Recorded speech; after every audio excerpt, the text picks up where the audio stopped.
NGR. మానవ శరీరంలో కిడ్నీలు ప్రాధాన్యమైనవి. కిడ్నీలకు సరియైన పోషక పదార్థాలు అందకపోతే చాలా రకాల సమస్యలు వస్తుంటాయి. చాలా మంది కిడ్నీలో రాళ్ళనగానే కిడ్నీలో రాళ్ళు నీళ్లు త్రాగితే పోతుంటాయంటారు. కిడ్నీకి వచ్చే సమస్యల్లో క్రానిక్ కిడ్నీ డిసీజ్ గురించి ఇవాల్టి డాక్టర్ ఎన్జిఆర్లో తెలుసుకుందాం.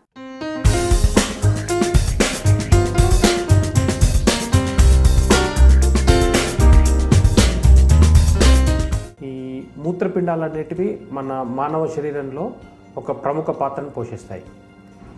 ప్రధానంగా ఇవి ఏ పనులు చేస్తుంటాయంటే మన బాడీలో 24 అవర్స్లో ప్రతిరోజు మలినాలు అనేటివి ఫార్మ్ అవుతూ ఉంటాయి.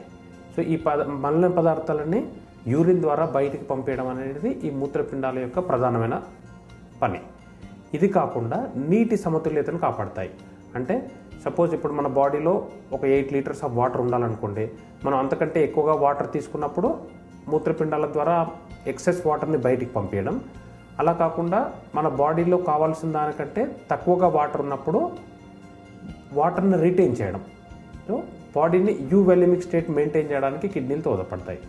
ఇది కాకుండా ఈ రక్తం పెరగడానికి ఎరిథ్రోపాయిటిన్ అనే హార్మోన్ ఉంటుంది. ఇది కిడ్నీ ద్వారా ప్రొడ్యూస్ అవుతుంది. సో అందుకని చాలామంది కిడ్నీ ఫెయిల్ అయిన వాళ్ళలో ఏంటంటే రక్తం తక్కువగా ఉంటుంది, రక్తం పెరగడానికి ఎరిథ్రోపాయిటిన్ అనే ఇంజెక్షన్స్ ఇవ్వాల్సి ఉంటుంది. ఇది కూడా నార్మల్గా కిడ్నీ నుంచి ప్రొడ్యూస్ అవుతుంది. ఈ ఎరిథ్రోపాయిటిన్ అనేది మన బోన్ మ్యారోని స్టిమ్యులేట్ చేసిన తర్వాతనే హిమోగ్లోబిన్ అనేది నార్మల్గా ఉంటుంది. ఇది కాకుండా ఈ ఎముకలు అనేవి గట్టిగా ఉండడానికి వైటమిన్ డి యాక్టివేషన్ అంటాం. మనకు మామూలుగా సూర్యరశ్మి ద్వారా మన బాడీలో వైటమిన్ డి అనేది ఫామ్ అవుతుంది. అది ఇన్యాక్టివ్ ఫామ్లో ఉంటుంది. ఈ ఇన్యాక్టివ్ ఫామ్ని యాక్టివ్ ఫామ్కి చేయడానికి మన కిడ్నీ ఉపయోగపడుతూ ఉంటుంది. సో ఇన్ని ఇంపార్టెంట్ పనులు చేసే కిడ్నీ దేనివల్ల పాడవుతుంది? ఈ కిడ్నీలు పనిచేయకుండా ఉండడం వల్ల ఎలాంటి సమస్యలు వస్తాయి, పనిచేయనప్పుడు ఎలా తెలుసుకుంటాం? ఈ కిడ్నీ పని చేయకపోవడం అనేది 2 రకాలుగా ఉంటుంది. ఒకటేమో అక్యూట్ కిడ్నీ ఫెయిల్యూర్ అంటాం, రెండేదేమో క్రానిక్ కిడ్నీ ఫెయిల్యూర్ అంటాం. ఈ అక్యూట్ కిడ్నీ ఫెయిల్యూర్లో కిడ్నీ పని శాతం అనేది టెంపరీగా తగ్గిపోతూ ఉంటుంది. అంటే తాత్కాలికంగా ఒక కారణం వల్ల కొంతమందికి మనం చూస్తూ ఉంటాం, బాగా వామిటింగ్స్ కానీ లూజ్ మోషన్స్ కానీ అయినప్పుడు బాడీలో నీటి శాతం తగ్గి కిడ్నీకి బ్లడ్ సప్లై తగ్గి కిడ్నీస్ ఫెయిల్ అవుతూ ఉంటాయి. కొంతమందికి ఏంటంటే హార్ట్ ఫంక్షన్ బాగా తక్కువగా ఉండడం వల్ల కిడ్నీకి బ్లడ్ సప్లై తగ్గి కిడ్నీస్ ఫెయిల్ అవుతుంటాయి. కొంతమందికి కొన్ని రకాల మందులు వాడడం వల్ల కిడ్నీస్ ఫెయిల్ అవుతుంటాయి. కొంతమందికి అలర్జీ వల్ల ఇంటర్స్టిషియల్ నెఫ్రైటిస్ అంటాం, దానివల్ల కూడా కిడ్నీలు దెబ్బతింటుంటాయి. అక్యూట్ ఇంటర్స్టిషియల్ నెఫ్రైటిస్ ఇవన్నీ కూడా ట్రీటబుల్ కాజెస్. అంటే మనం దేనివల్ల అయితే కిడ్నీ ఫెయిల్ అవుతుందో ఇట్లాంటి వాటిలో కారణం మనకు తెలుస్తుంది. ఆ కారణాన్ని మనం ట్రీట్ చేసినట్టయితే కిడ్నీ ఫంక్షన్ మళ్ళీ ఇంప్రూవ్ అయిపోతుంటుంది. దీన్ని అక్యూట్ కిడ్నీ ఫెయిల్యూర్ అంటారు. అలా కాకుండా క్రానిక్ కిడ్నీ డిసీజ్ అని ఉంటుంది, అంటే క్రానిక్ రీనల్ ఫెయిల్యూర్ అంటాం. ఈ క్రానిక్ రీనల్ ఫెయిల్యూర్లో ఏమైపోతుందంటే కొద్దిగా నార్మల్గా మన కిడ్నీస్ తీసుకున్నట్టయితే ఒక నిమిషానికి 80 నుంచి 100 మిల్లీలీటర్ల రక్తాన్ని శుద్ధి చేస్తుంది.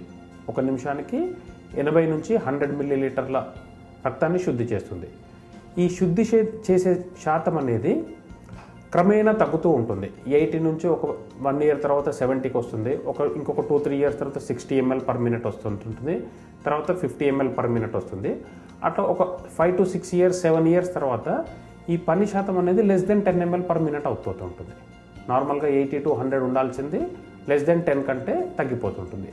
ఈ క్రమేణా మరియు ఇర్రివర్సిబుల్, అంటే దీనికి మనం ట్రీట్మెంట్ ఇచ్చినా కానీ నార్మల్ స్టేజ్కి రాదు, ఇర్రివర్సిబుల్గా కిడ్నీ డ్యామేజ్ అవుతూ ఉంటుంది.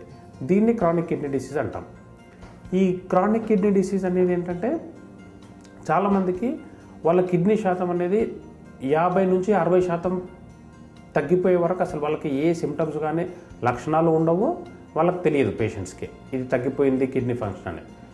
30%, 50 నుంచి 30% వరకు తగ్గే వరకు కూడా ఓన్లీ మనం బ్లడ్ టెస్ట్ చేసుకుంటేనే తెలుస్తుంది తప్ప లక్షణాలు ఉండకపోవచ్చు. సో 70% కిడ్నీ పనిచేయకుండా కూడా మామూలుగా ఏ లక్షణాలు లేకుండా ఉండొచ్చు. చాలామంది ఆశ్చర్యపోతుంటారు, ఏదో ఒక రకం అంటే సపోజ్ సర్జరీకి అంటే ముందో లేకుంటే రొటీన్ హెల్త్ చెకప్లో పోయినప్పుడు బ్లడ్ టెస్టులు చేస్తూ ఉంటాం, దానిలో కిడ్నీ పని శాతం అనేది 60% తక్కువగా ఉందని తెలుస్తుంది, కానీ లక్షణాలు ఉండకపోవచ్చు. సో ఎప్పుడైతే 30% కంటే కిడ్నీ ఫంక్షన్ తక్కువగా చేస్తుందో అప్పుడే కొద్దిగా లక్షణాలు మొదలవుతూ ఉంటాయి. మొదటగా యూరిన్ తక్కువగా రావడం, తర్వాత కాళ్ళు కానీ ముఖం కానీ వాపు రావడం కానీ, తర్వాత ఆకలి లేకపోవడం, క్రమేణా ఎప్పుడైతే రక్తంలో హీమోగ్లోబిన్ శాతం పడిపోవడం, తొందరగా అలసిపోవడం ఇట్లాంటివి జరుగుతూ ఉంటాయి. ఒక్కొక్కసారి యూరిన్ ఎక్కువసార్లు రావడం, రాత్రిపూట ఎక్కువసార్లు పోవడం కానీ ఆర్ తక్కువసార్లు యూరిన్ తక్కువగా రావడం ఆర్ రాత్రిపూట ఎక్కువసార్లు రావడం, ఇవన్నీ కూడా తొలి దశలో కిడ్నీ ఫెయిల్ అయ్యే లక్షణాలు. అలా కాకుండా సివియర్గా అయినప్పుడు, అంటే ఎప్పుడైతే కిడ్నీ పని శాతం అనేది 10% కంటే తక్కువగా ఉంటుందో అప్పుడు ఏంటంటే బాగా ఆయాసం రావడం, వామిటింగ్స్ రావడం, తర్వాత ఈ మలిన పదార్థాలన్నీ మెదడుకు చేరుకొని యూరిమిక్ ఎన్సెఫలోపతి అంటాం, ఫిట్స్ రావడం కానీ కోమాలకు వెళ్ళిపోవడం కానీ ఇలాంటివి జరగవచ్చు. ఒక్కొక్కసారి ఏంటంటే సడన్ కార్డియాక్ డెత్, సడన్గా చనిపోతూ ఉంటారు. పొటాషియం అనేది బాడీలో పొటాషియం అనేది ఎక్కువగా ఉండి సడన్గా చనిపోతూ ఉంటారు. ఇవన్నీ కూడా కిడ్నీ పని శాతం <15%, అంటే 15% కంటే తక్కువ ఉన్నప్పుడే ఈ సివియర్ ఫార్మ్ ఆఫ్ సిమ్టమ్స్ వస్తూ ఉంటాయి. 70%, 60% ఫెయిల్ అయ్యే వరకు ఏ లక్షణాలు ఉండకపోవచ్చు. ఈ ఒకవేళ మనం ఎర్లీ దశలో కనుక దీన్ని గుర్తించినట్టయితే ఉంటే పూర్తిగా నయం చేయలేము. బట్ ఈ సివియర్, అంటే ఇప్పుడు 60% పని చేస్తున్నప్పుడు కనుక మనం గుర్తించినట్టయితే ఉంటే 60 నుంచి 10% పడిపోవడానికి నార్మల్గా అయితే ఒక 5-6 ఇయర్స్లో పడిపోతే, మనం ముందు నుంచి కనుక ట్రీట్మెంట్ తీసుకున్నట్టయితే దీన్ని ఒక 15 సంవత్సరాల వరకు పొడిగించవచ్చు.